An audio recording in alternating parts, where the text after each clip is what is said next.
วัสดีค่ะสวัสดีเพื่อนๆทุกคนนะคะวันนี้มาเจอกับเพื่อนอีกแล้วนะคะวันนี้เพิ่งพาทุกคนมาสวนของคุณพ่อกันค่ะจากที่เพิ่งไม่ได้มาหลายอาทิตย์แล้วนะคะวันนี้เพิ่งจะพาเพื่อนๆทุกคนนะคะมาสำรวจแล้วก็มาดูสวนคุณพ่อกันนะคะว่าสวนคุณพ่อนั้นมีผลไม้อะไรบ้างแล้วก็เพิ่งจะพาเพื่อนๆไปเก็บผลไม้ด้วยนะคะโอเคค่ะมาไปเก็บกันเลยโอเคไป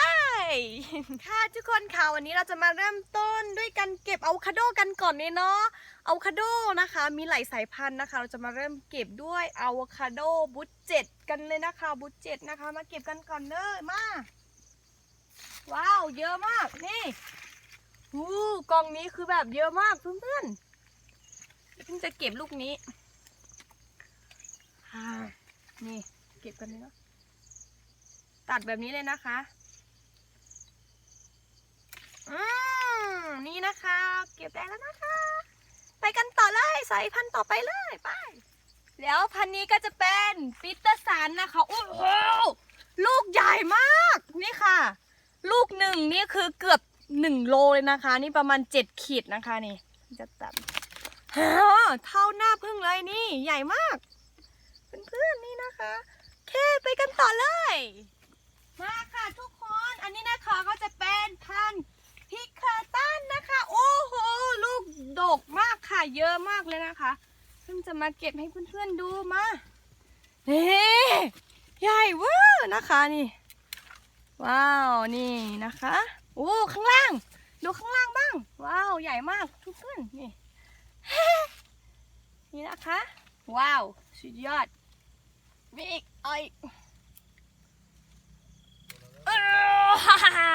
นี่นะคะดกมากเลยค่ะโอเคไปเก็บพันธุ์ต่อไปกันเลยไป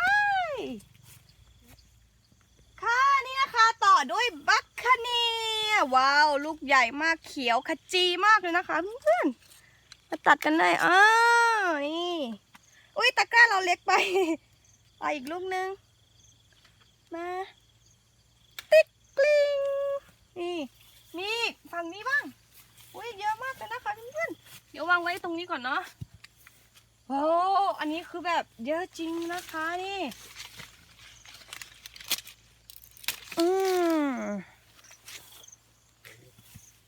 โอเคไป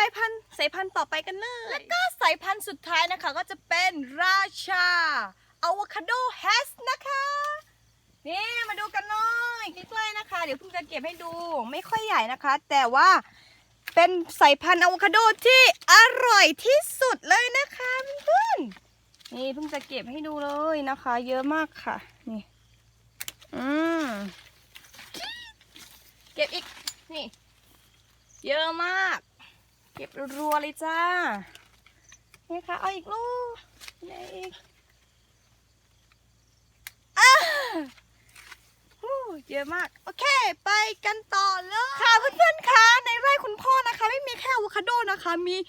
ผลไม้ชนิดอื่นด้วยนะคะมาดูกันอันนี้เป็นน้อยหน่านะคะนี่น้อยหน่าเดี๋ยวเพิ่งจะเก็บนะคะนี่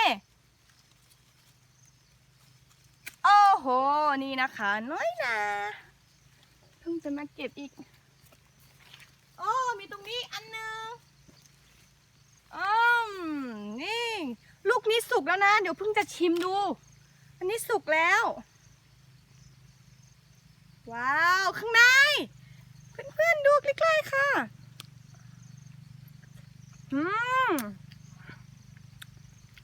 กุยระอร่อยหวานมากเพื่อนๆหวานจริงๆโอเคไปดูอย่างอื่นกันต่อได้ป่ะค่ะเพื่อนๆคะดูสวนคุณพ่อสิคะสวนของเรานั้นมีมะม่วงด้วยนะคะดูสิคะเยอะมากเลยตรงนู้นไปถึงนู้นเลยนะคะอันนี้มีแต่ต้นมะม่วงนะคะผสมอะโวคาโดด้วยนะคะ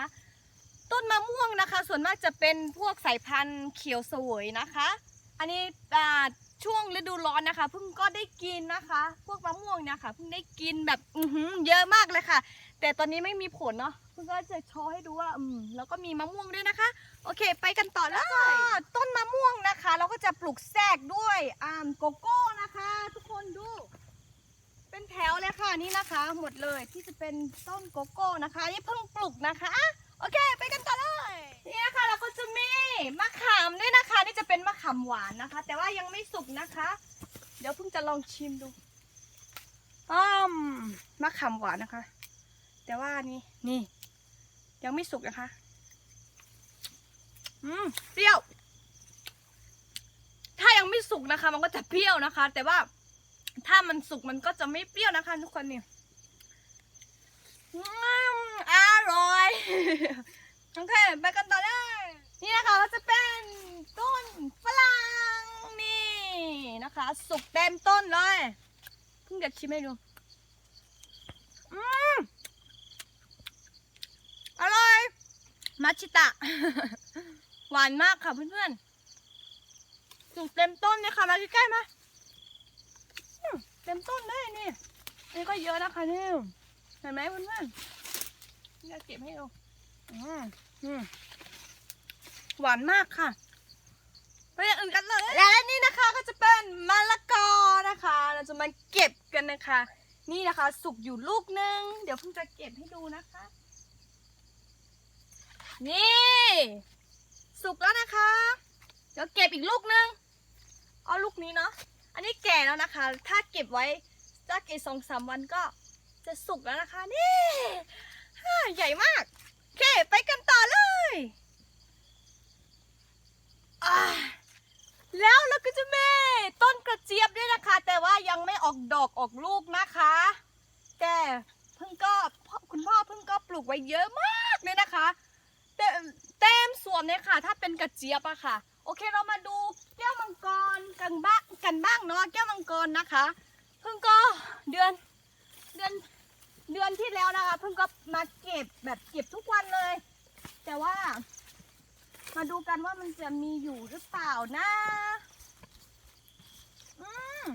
ก็ออกผลอยู่นะคะแต่ว่ายังเล็กๆอยู่เลยเพราะว่าช่วงนี้มันไม่เป็นช่วงของแก้วมังกรเนาะมันก็จะไม่ค่อยมีแล้วเนาะแต่เดือนที่แล้วเพิ่งกินเยอะมากนะคะแก้วมังกรนี่คือแบบเยอะมากกินทุกวันเลยโอเคเราไปดูนี่นะคะเรามีกล้วยด้วยค่ะนี่ค่ะกล้วยนี่แก่แล้วนะเดี๋ยวเพิ่งจะเก็บให้เพื่อนๆดูกันค่ะมาเก็บกันเลย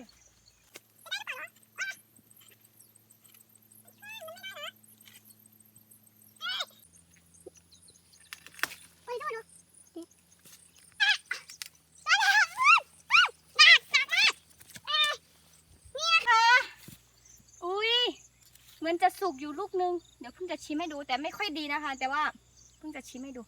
นี่ออร์แกนิกมากนะคะเพื่อนๆดูแมลงกินเต็มเลยเดี๋ยวเพิ่งจะชิมให้ดูนะคะว้าวสุกอยู่สุกหวานอร่อยหวานมากหอมอันนี้จะเป็นกล้วยหอมนะคะโอเคไปกันต่อเลย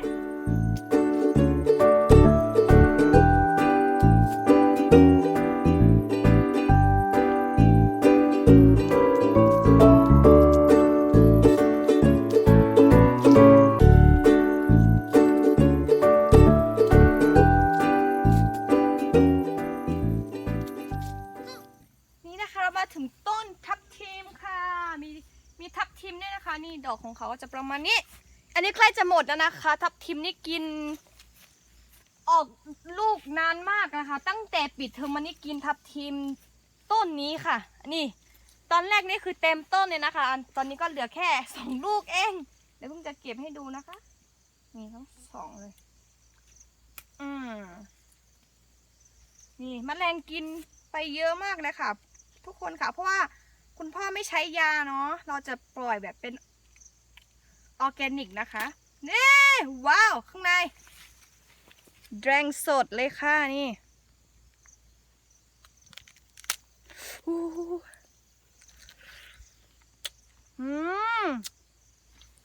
หวานมากอะไรนะมือเปื้อนอุ้ยหล่นหมดเลย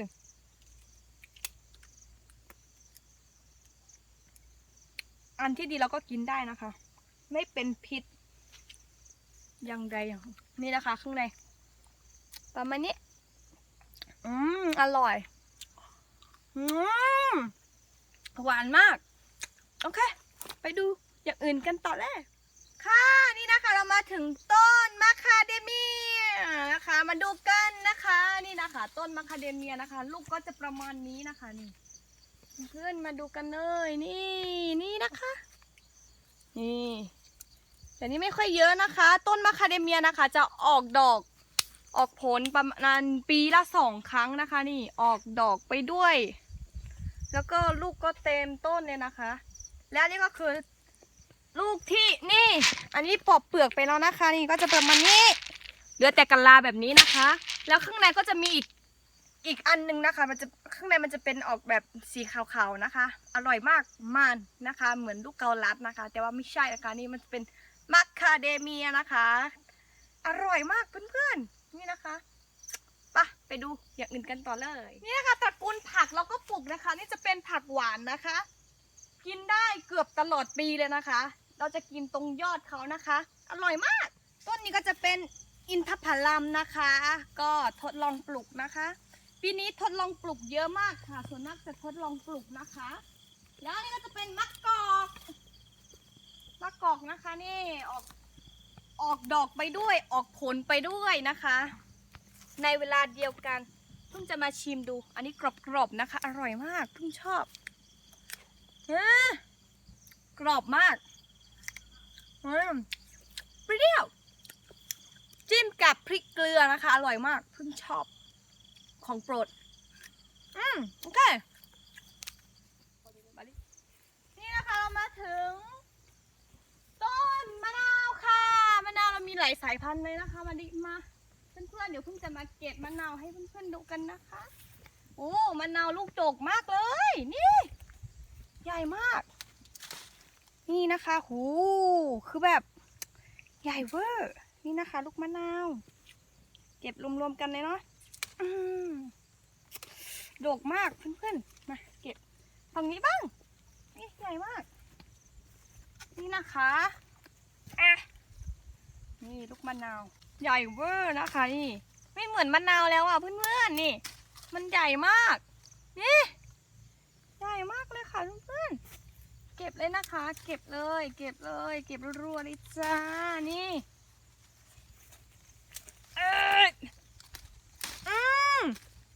เยอะมากโอเคไปกันต่อเลยนี่นะคะเพื่อนๆโซนนี้ก็จะมีพวกส้มด้วยนะคะนี่อันนี้จะเป็นพวกส้มจี๊ดมั้งคะมันเนี่ยลูกเล็กๆแบบเนี้ยค่ะแต่ยังไม่สุกนะคะนี่แล้วเราก็จะปลูกพวกโกโก้ด้วยนะคะแถวนี้ก็มีโกโก้ด้วยนะคะนี่แต่โกโก้นี่เพิ่งปลูกนะคะโอเคเรามาดูฝั่งนี้กันบ้างอันนี้ก็จะเป็นมะม่วงด้วยนะคะฝั่งนี้เราก็ปลูกมะม่วงด้วยนะคะแก้วมังกรก็มีโกโก้แล้วอันนี้นะคะก็จะเป็น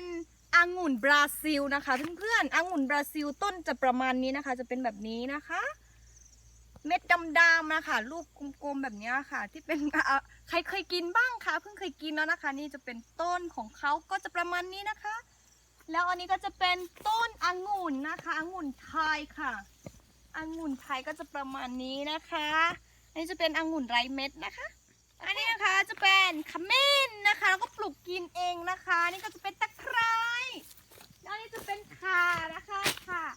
ทุกอย่างที่เรากินนะคะก็ปลูกเองหมดเลยนะคะนี่จะเป็นต้นทุเรียนนะคะนี่คุณพ่อกำลังทดลองปลูกค่ะนี่เป็นทุเรียนนะคะโอเคค่ะเพื่อนๆมาดูกันเพิ่งจะพาเพื่อนๆนะคะไปดูคุณพ่อนะคะขยายอะโวคาโดนะคะโดยการเพาะเมล็ดนะคะเพื่อที่จะทำต้นสต๊อกนะคะโอเคมาดูกันนี่นะคะก็จะประมาณนี้นะคะโอ้ต้นหมดเลยโอเคนี่นะคะก็จะประมาณนี้นะคะดินนี่นะคะพึ่งก็มาช่วยคุณพ่อนะคะยัดดินใส่ถุงนะคะถุงดำนี้นะคะแล้วอันนี้ตอนทำตอนช่วงปิดเทอมที่เพิ่งกลับมาบ้านนะคะนี่เพิ่งทำตอนปิดเทอมเนี่ยนะคะอันนี้ก็ออกแล้วนะคะบางต้นก็ออกมาเป็นต้นแบบนี้แล้วนะคะนี่เยอะมากเลยประมาณนี้นะคะแล้วนี่ก็จะเป็นบ่อนะคะบ่อน้ำที่เราใช้ในสวนนะคะนี่เป็นบ่อ ชปนะคะชปก็คือย่อมาจากชนรับประทานนะคะก็ไม่ได้ใช้แค่สวนพึ่งนะคะก็ใช้กันส่วนใกล้ๆนี่เขาก็ใช้น้ำนี้ค่ะใช้ด้วยกันนะคะโอเคค่ะเพื่อนๆค่ะวันนี้นะคะพึ่งก็พาเพื่อนๆตะลุยสวนคุณพ่อเป็นที่เรียบร้อยแล้วนะคะนี่เราก็ได้ผลไม้เต็มเลยถ้าเราใส่ในตะกร้านี้คงไม่พอนะคะแล้วก็เก็บมาเยอะมากเลยนะคะเต็มกระเป๋าหลายใบแล้วนะคะก็ส่วนคุณพ่อนะคะก็มีผลไม้หลายสายพันธุ์หลายอย่างเยอะแยะมากมายเลยนะคะแต่วันนี้เราไม่ได้เก็บหมดนะคะเพราะบางอย่างนะคะยังไม่ออกดอกออกผลนะคะและยังมีผลไม้อีกอย่างอื่นนะคะมากมายนะคะประมาณ20เกือบ30กว่าอย่างนะคะที่คุณพ่อปลูกไว้นะคะโอเคค่ะเพื่อนๆค่ะวันนี้ก็พอแค่นี้ก่อนเนาะไว้เจอกันคลิปหน้านะคะว่าเพิ่งจะมาทำอะไรกันต่อนะคะคลิปนี้ก็คงเป็นคลิปสุดท้ายนะคะที่เพิ่งได้อยู่บ้านบนดอยนะคะเพิ่งก็จะต้องลงไปเรียนแล้วเนาะค่ะแล้วเพิ่งก็จะพยายามทำคลิปอีกนะคะตอนที่ลงไปเรียนเพื่อนๆอย่าลืมติดตามเพิ่งด้วยกันด้วยนะคะโอเคค่ะไปเจอกันคลิปหน้าค่ะบ๊ายบายดูก่อนนะคะเพิ่งจะพากินทับทิมอันนี้จะเป็นอะโวคาโดนะคะที่สุกแล้วเพิ่งจะมากินให้เพื่อนๆดูนี่เนี่ยค่ะอืมอร่อยมากมันมาใกล้ๆมาดูใกล้ๆมาอืมเพิ่งใช้มือนะครับไม่ต้องใช้มีดก็ได้ค่ะนี่มันมากโอเคค่ะบ๊ายบายไปเจอกันคลิปหน้านะคะ